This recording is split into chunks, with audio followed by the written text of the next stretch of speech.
नमस्कार, स्वागत है आप सभी का। आप देख रहे हैं द वर्ल्ड टुनाइट। मैं हूं आपके साथ आशुतोष चतुर्वेदी। बुलेटिन में आज आपको दिखाएंगे भारत के पड़ोसी देशों में मचे दंगल का भारत पर क्या असर हो रहा है। विश्व कप के फाइनल मैच से पहले देखेंगे लोगों का मूड और जानेंगे कई और अहम खबरें। लेकिन शुरुआत करते हैं 10 मिनट में दुनिया की 10 बड़ी खबरों के साथ।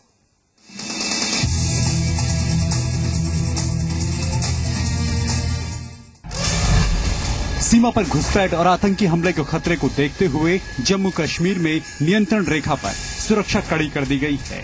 भारतीय सेना के जवान नियंत्रण रेखा पर नजर बनाए हुए हैं ताकि घुसपैठ की कोशिश को नाकाम किया जा सके।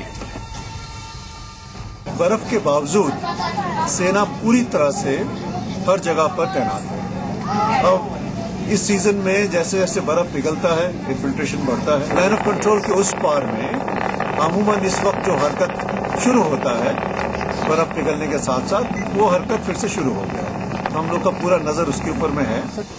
20 मार्च को कठुआ के राजबाग थाने पर आतंकी हमले में 3 सुरक्षाकर्मी और 2 नागरिकों की मौत हो गई थी, जबकि 21 मार्च को सांबा में आर्मी कैंप पर 2 आतंकियों ने हमला किया था, जिसके बाद सुरक्षा कड़ी कर दी गई है।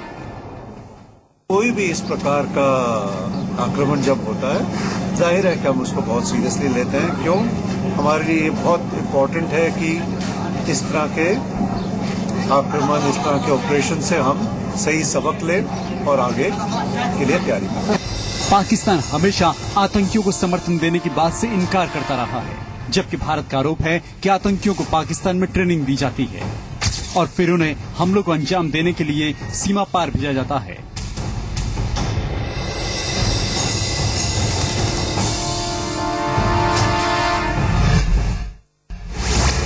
मालदीव के पूर्व राष्ट्रपति मोहम्मद नशीद ने आतंकवाद विरोधी कानून के तहत दोषी ठहराए जाने और 13 साल कैद की सजा सुनाए जाने के फैसले के खिलाफ अपील न करने का फैसला किया है।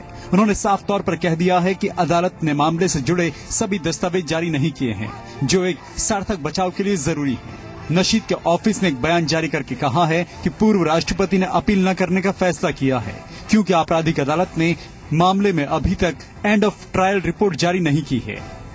नशीद के दफ्तर के मुताबिक उनका मानना है कि उन्हें किसी दिन मुकदमे की रिपोर्ट मिलेगी और उस दिन वो बरी हो जाएंगे।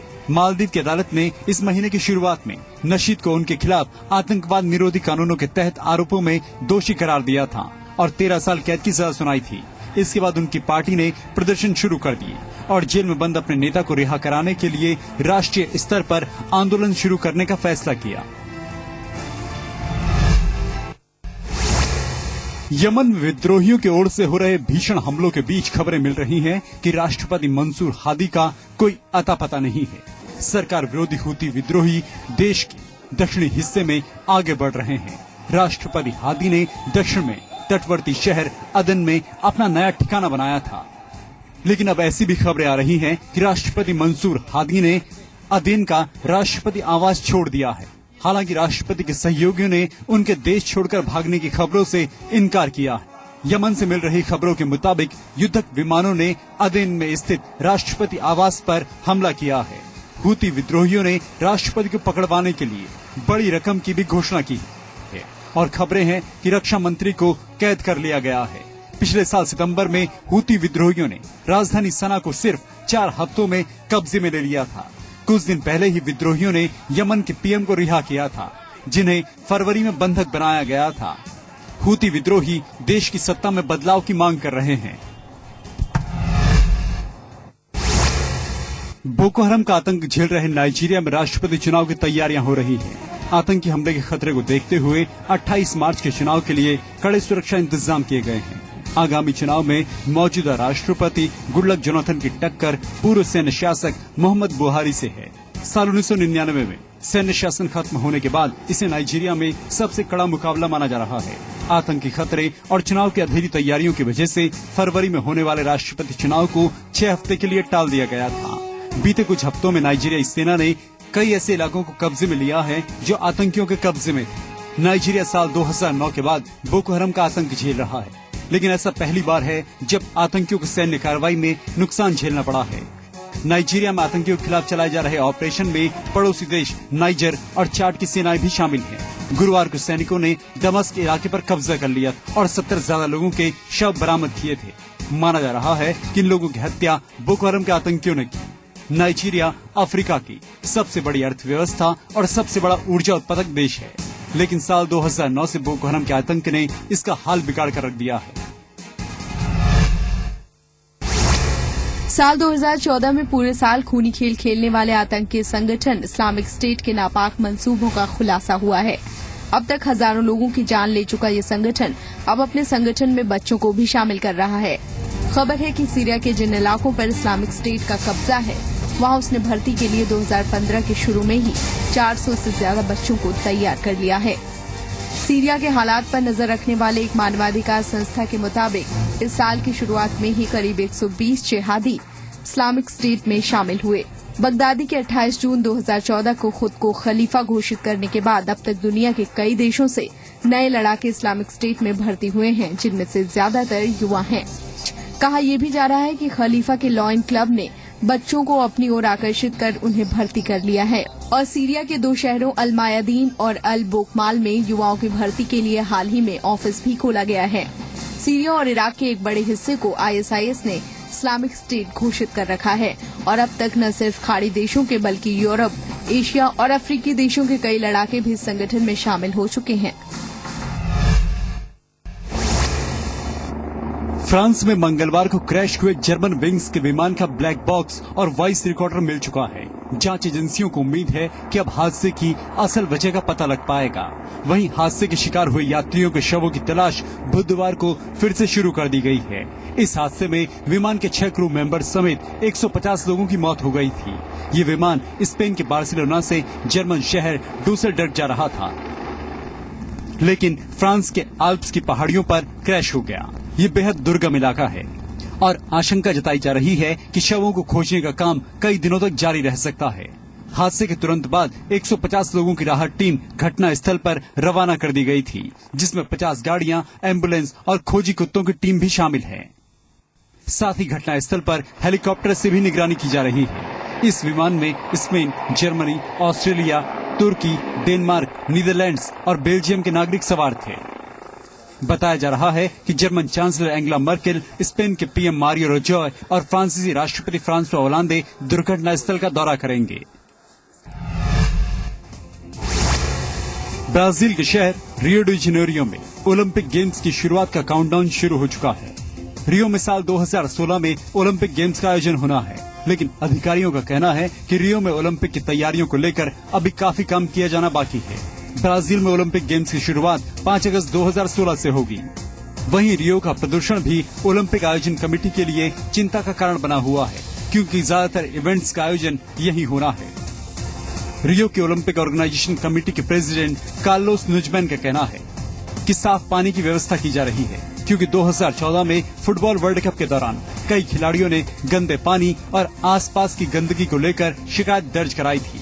ओलंपिक कमेटी का कहना है कि रियो में गेम्स के आयोजन को देखते हुए सफाई का पूरा ध्यान रखा जाएगा।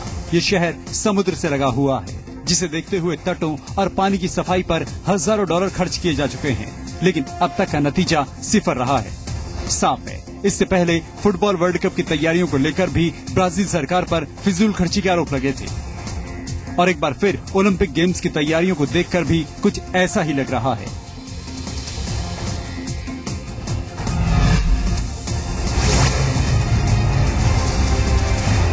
बाढ़ के शिकार हैं। जबरदस्त बारिश के चलते यातायात में भी मुश्किलें पेश आ रही हैं।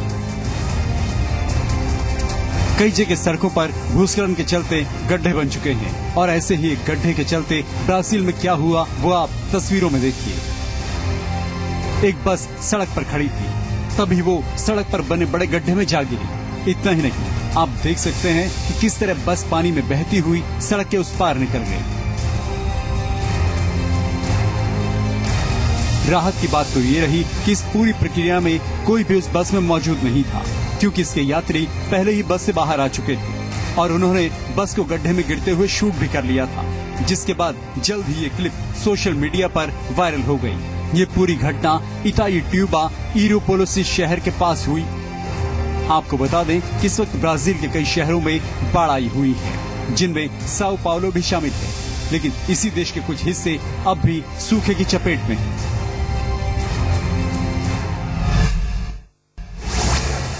कल तय हो जाएगा कि भारत वर्ल्ड कप में फाइनल में पहुंचेगा या नहीं। सिडनी में ऑस्ट्रेलिया से मुकाबला होगा। कल भारत जीता तो फाइनल में न्यूजीलैंड से भिड़ेगा। आज सिडनी में भारत और ऑस्ट्रेलिया की टीमों ने खूब प्रैक्टिस की।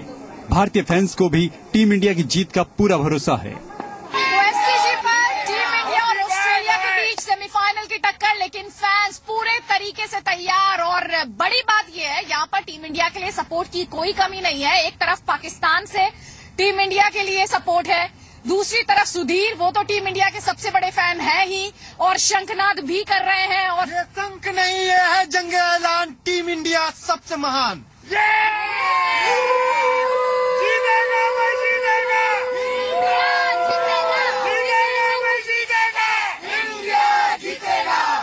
ऑस्ट्रेलिया आज तक कभी भी वर्ल्ड कप के सेमीफाइनल में नहीं हारा है। 1999 विश्व कप के सेमीफाइनल में ऑस्ट्रेलिया दक्षिण अफ्रीका के बीच मैच टाई हुआ था। सिडनी क्रिकेट ग्राउंड में कुल 35,000 हिंदुस्तानी और 13,000 ऑस्ट्रेलियाई दर्शक मौजूद रहेंगे। सिडनी क्रिकेट ग्राउंड में भारत और ऑस्ट्रेलिया के बीच अब तक 14 मैच खेले गए हैं, जिनमें से भारत को केवल एक बार जीत हासिल हुई है। वर्ल्ड कप में भारत और ऑस्ट्रेलिया अब तक 10 बार भिड़े हैं। इनमें से 7 बार ऑस्ट्रेलिया और 3 बार भारत ने जीत दर्ज की है।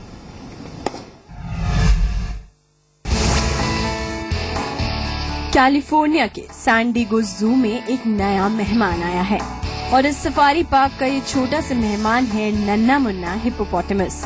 और मम्मी हिप्पो अब अपने बेबी के साथ है। इतना ही नहीं, मम्मी और बेबी हिप्पो एक साथ अच्छा समय भी बिता रहे हैं और इसके लिए इन दोनों ने स्विमिंग को चुना है। देखिए, है ना अनबिलीवेबल, बेहद क्यूट नजारा, ऐसा कि कोई भी इन दोनों के बॉन्ड को बस देखता ही रह जाए। मम्मी बेबी एक साथ स्विमिंग टाइम। जी हाँ, ये है इन दोनों का स्विमिंग टाइम। वैसे आपको बता दें कि इस हिप्पो बेबी का जन्म अभी हाल ही में 23 मार्च को हुआ है। इस मादा हिप्पो ने पिछले साल भी एक बच्चे को जन्म दिया था, जिसकी कुछ ही समय बाद मौत हो गई थी। ऐसे में जू प्रशासन अब इस मम्मी और बेबी हिप्पो की बड़ी अच्छे से देखभाल कर रहा है। वहीं पापा हिप्पो को फिलहाल इन दोनों से अलग रखा गया है। खैर, जो भी इन दोनों को ऐसे स्विमिंग करते एक बार देख ले, बस देखता ही रह जाए।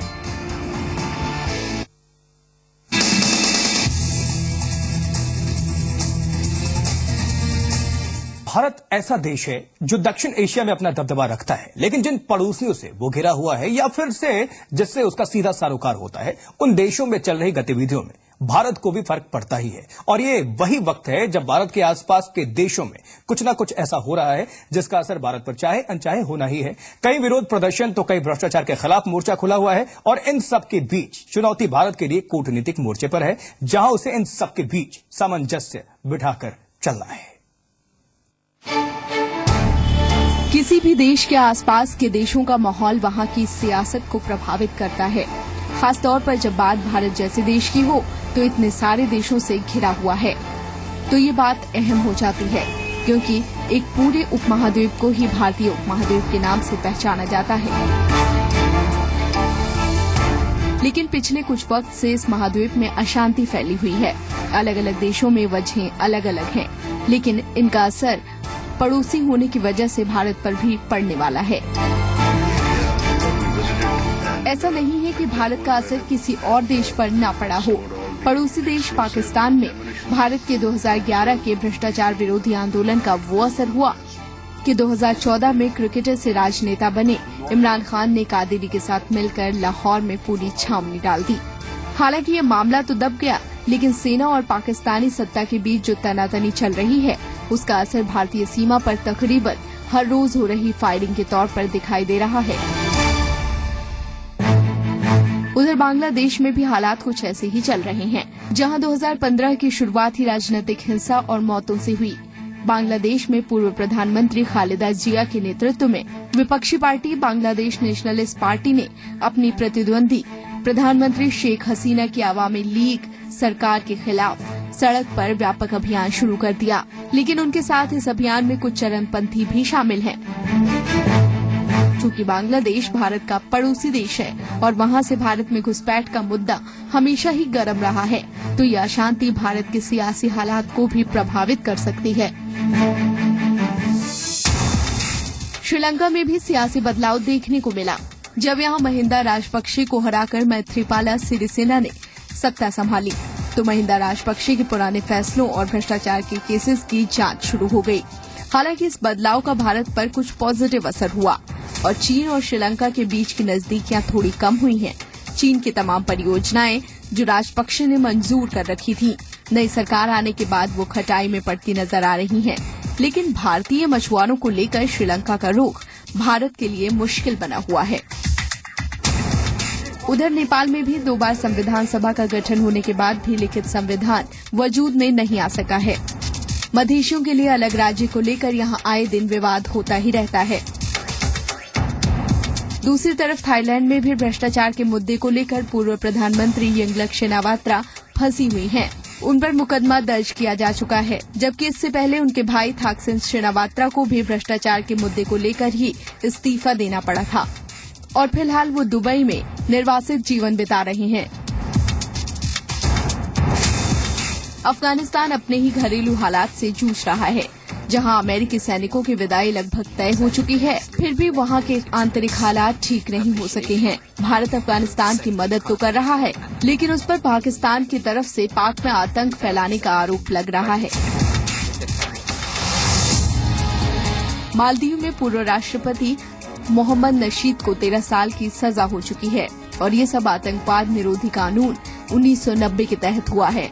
नशीद मालदीव के ऐसे पहले राष्ट्रपति थे जिन्हें लोकतांत्रिक तरीके से चुना गया था और एक वरिष्ठ जज को हटाने के बाद उनके खिलाफ माहौल बन गया। भारत ने लोकतांत्रिक तरीके से चुने गए नेता के साथ इस व्यवहार पर चिंता भी जाहिर की थी, लेकिन मालदीव ने इसे घरेलू मामला कहा है।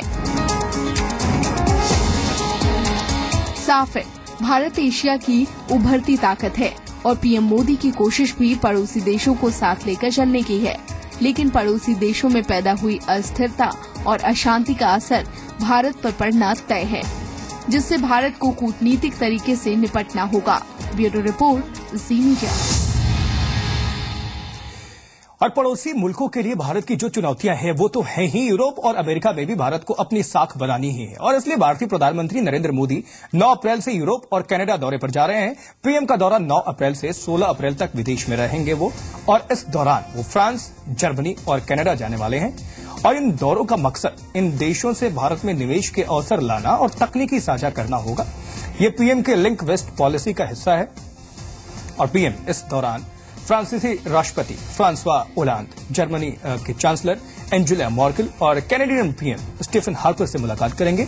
और पीएम 9 अप्रैल को फ्रांस पहुंचेंगे और 12 को यहां से सीधा जर्मनी जाएंगे। जर्मनी में वो हैनोवर मेसे में 2015 नाम के ट्रेड फेयर में शिरकत करेंगे और यहां मेक इन इंडिया पॉलिसी को भी प्रमोट करेंगे। पीएम बर्लिन का भी दौरा करने वाले हैं और इसके बाद 14 से 16 अप्रैल तक पीएम कनाडा में रहेंगे। माना जा रहा है कि ओटावा के अलावा पीएम टोरंटो भी जाएंगे और यहां मेडिसन स्क्वायर की तरह ही एक इवेंट में संबोधन देंगे।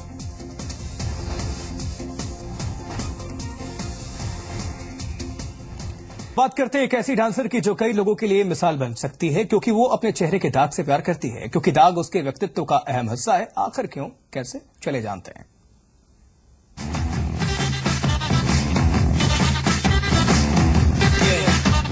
ये है कैसेंड्रा नॉट। ये एक प्रोफेशनल डांसर हैं।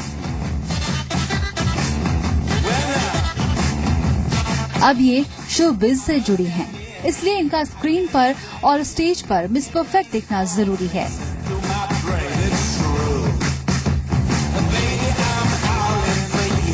लेकिन इस डांसर के व्यक्तित्व से जुड़ा है ये बड़ा सा दाग।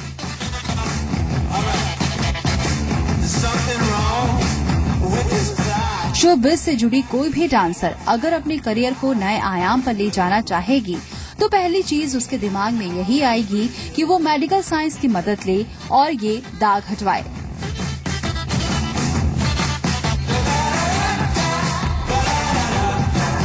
लिहाजा कैसेंड्रा के पास भी ये ऑप्शन है। वो भी चाहें तो प्लास्टिक सर्जरी करवा कर ये दाग हटवा सकती हैं, लेकिन कैसेंड्रा को इसे सख्त ऐतराज है।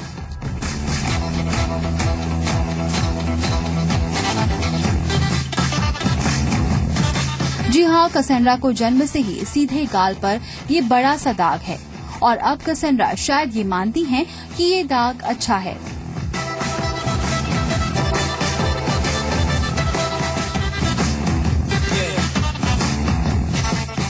इस तरह के दाग से परेशान लोगों के लिए कसेंड्रा किसी मिसाल से कम नहीं है, क्योंकि वो मानती हैं कि ये उनको एक अलग पहचान देता है, उनके व्यक्तित्व को औरों से अलग बनाता है और प्रोफेशनली भी लोग उन्हें याद रखते हैं।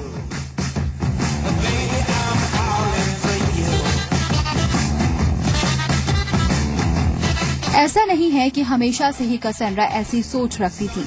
बचपन में जब उनके दोस्त और क्लासमेट उन्हें चिढ़ाते थे तो बुरा लगता था। तब वो एक प्लास्टिक सर्जन से भी मिली।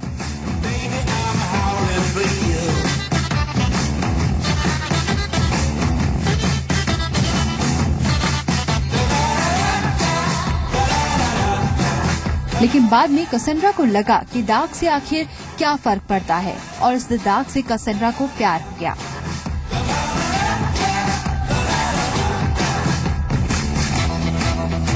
कसेंड्रा आज एक लव रिलेशनशिप में भी हैं।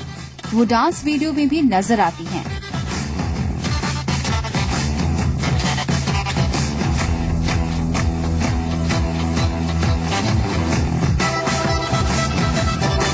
और अपने दाग के साथ वो जिस तरह से कॉन्फिडेंट दिखती हैं, उससे काफी लोगों को प्रेरणा लेनी चाहिए।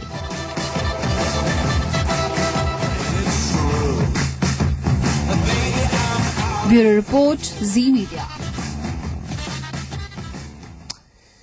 चलिए, तो आप भी कॉन्फिडेंट बने रहिए। वर्ल्ड टुनाइट में आज के लिए इतना ही। नमस्कार।